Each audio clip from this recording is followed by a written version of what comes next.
Philadelphia police, they need your help locating this man. His name is Najee Williams. He's wanted in connection with two separate homicides This involving. goes to show you how sometimes, man, when you try to get to that bread, people will do anything to get to the bag. And I say that because this is a situation where, as though, I guess, territorial or businesses practice. I don't know what went on, but for some odd reason, this dude went on a little rampage. I don't know what was up with him, but man, this boy was wilding out. Video this afternoon that appears to show the moment someone fired a tow truck driver parked in Oxford Circle last night. In the video, you can see a gray Honda slowing down on Bustleton Avenue and then someone appearing to open fire with a gun. 25-year-old Aaron Whitfield was killed. January 11th, 2026, 7:52 p.m., Northeast Philadelphia. 25-year-old Aaron Whitfield sits in his white tow truck outside a smoke shop, engine humming. His 21-year-old girlfriend is beside him in the passenger seat.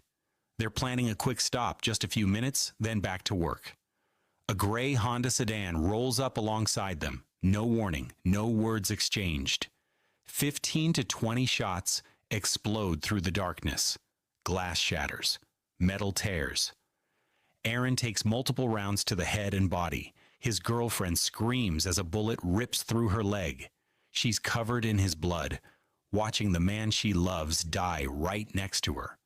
The Honda disappears into the night. Aaron Whitfield is pronounced dead at 8 p.m. But here's what makes this absolutely terrifying. This wasn't some random act of violence. This was an execution, cold, deliberate, planned. And Aaron wasn't the first victim. What's crazy is about this situation, I remember when it popped up on the news. I was sitting there watching. I'm like, damn, this shit crazy. I'm like, damn, this boy.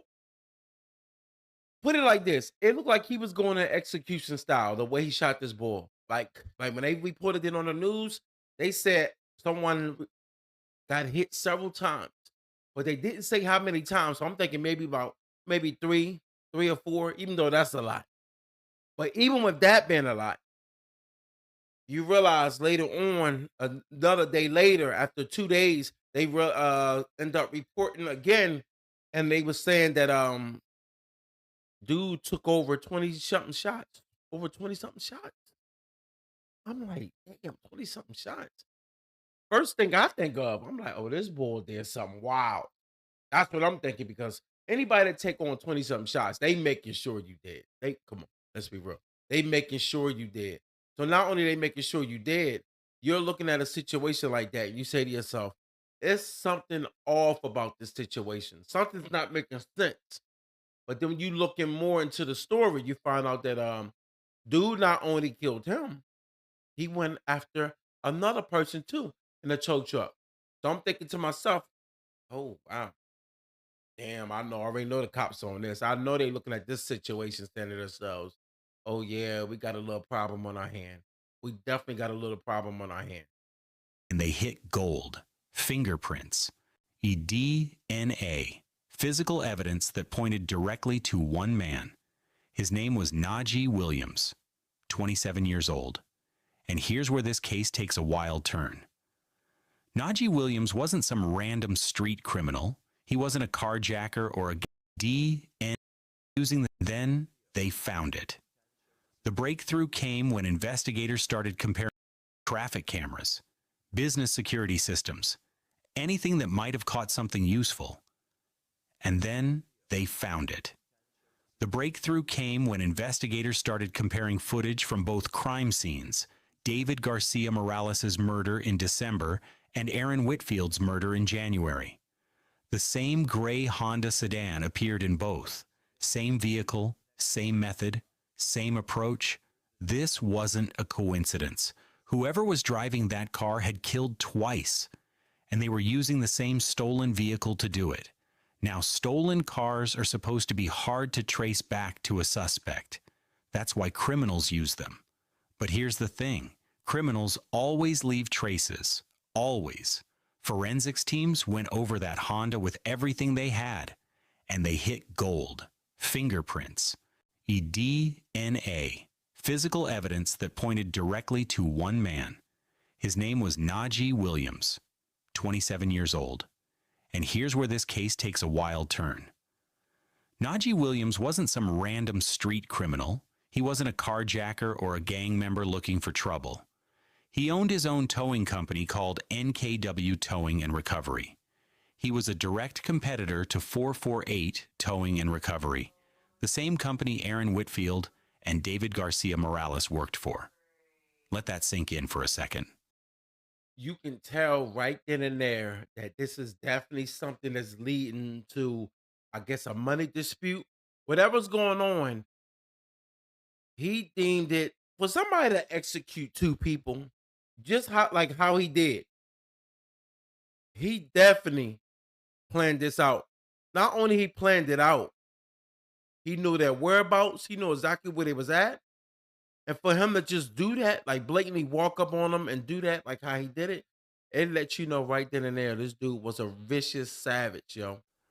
A rival tow truck operator allegedly hunting down and killing off the competition, literally.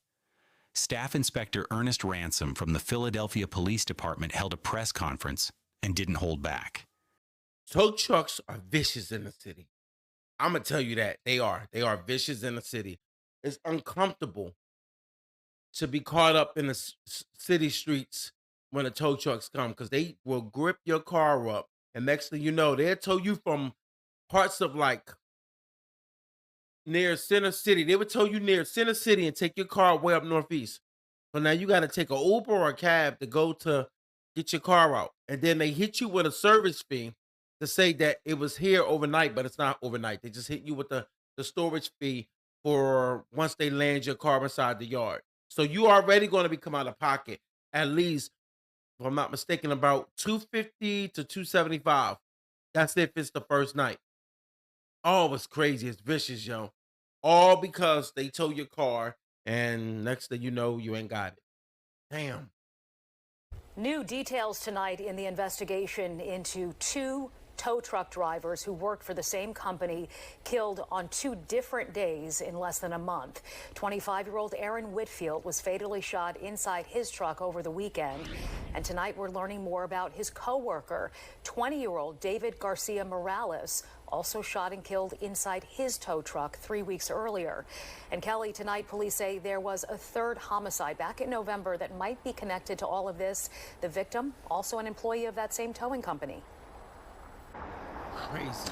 That's right. Tonight, police say they are now looking at 3 homicides that all involve tow truck operators or employees from the same company. They say it's too early to call this a turf war, but that is something they are actively investigating. We know that there is a history in the city when it comes to disputes about towing territory turning violent, despite the fact that there is a city ordinance in place to try to prevent that.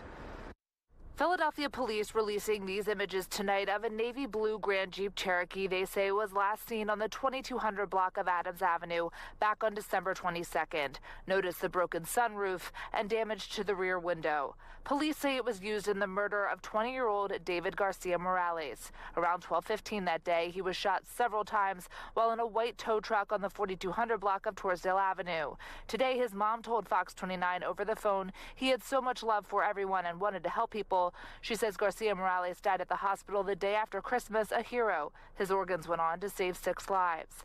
She says the day her son was shot, his friend, 25-year-old Aaron Whitfield, pulled him from his truck to help him before police rushed him to the hospital, and that Whitfield also came to the hospital to see him. 3 weeks later, on Sunday night, Whitfield was fatally shot inside his tow truck near Bustleton and North Streets just before 8 p.m. Surveillance video obtained by Fox 29 shows a gray sedan slow. What's crazy is I remember this, man. Damn. And you can tell the way dude was parked. He was getting his grub on. He was doing his thing because he had his girl up in the car with him. I mean, up in the truck with him. You see that white tow truck that's backed up on the curve. And damn, dude, can't even see it coming. Damn. slowed down alongside his tow truck. If you look closely, you can see several flashes of gunfire, then it pulls away. Whitfield's girlfriend was also in the car and shot multiple times. Law enforcement sources say that gray sedan was recovered Tuesday and that Garcia Morales and Whitfield both worked at 448 Towing and Recovery. Today, police announced they are also investigating if these two homicides are connected to a third murder back on November 23rd. Police say 26-year-old Aaron Smith Sims was shot inside his white truck, used as a spotter to notify tow truck operators of an accident. Sources say also 4448 Towing and Recovery. He died from his injuries at the hospital on January 4th. Police say they are investigating if and how they are connected. If you look at what we think some of the motives can be, it could be over territory. For some reason, they believe they have territory in the city, which we all know they do not. And that just goes to show you, man, anything can happen out here, especially when it comes to that money. And then not only you realize what's going on, but it makes you sit back and say to yourself, we definitely living in wild times. But here go my man right here, that actually is the culprit behind everything that they end up realizing. Right now, an update on a story you saw first on Fox. Philadelphia police, they need your help locating this man. His name is Najee Williams. He's wanted in connection with two separate homicides involving tow truck drivers with the same company. Police say Williams is believed to be armed and dangerous and the owner of a different towing company. And Kelly, they're continuing to look at a turf war as a possible motive here. You spoke with the families of both victims tonight. What are they sharing with you? Hey, we in wild times, yo. Wild times.